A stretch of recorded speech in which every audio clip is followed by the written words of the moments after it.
শুভ দুপৰীয়া।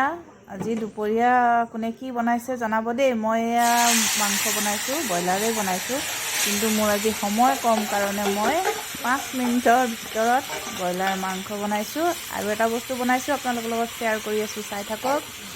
এয়া হৈছে আপোনাৰ ব্ৰইলাৰ মাংস, কুকাৰতে বনাইছোঁ। মই ভাজি লৈছোঁ, কিন্তু আপোনালোকক ভজাখিনি নেদেখুৱালোঁ। এনেদৰে কুকাৰতে মই ভাজি লৈছোঁ। এয়া ধনিয়া পাতৰ মই অকণমান পিচি লৈ পেলাই গ্ৰেভিটোৰ কাৰণে ধনিয়া পাত দিছোঁ, তেতিয়া ধুনীয়া হয়। এইখিনি 2টা চিটি দিছোঁ, বেছ ৰেডি হৈ গ'ল।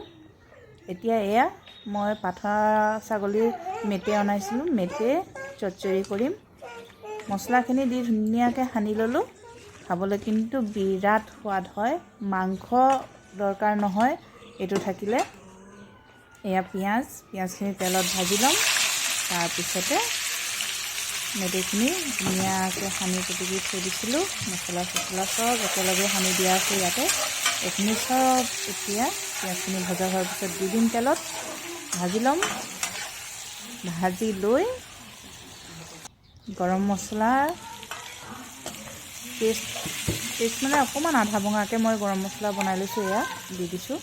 ইয়াত চব আছে, জায়ফল জয়ত্ৰীৰ পৰা ধৰি লং, ইলাচি, দালচিনি চব আছে। দি পেলাই এতিয়া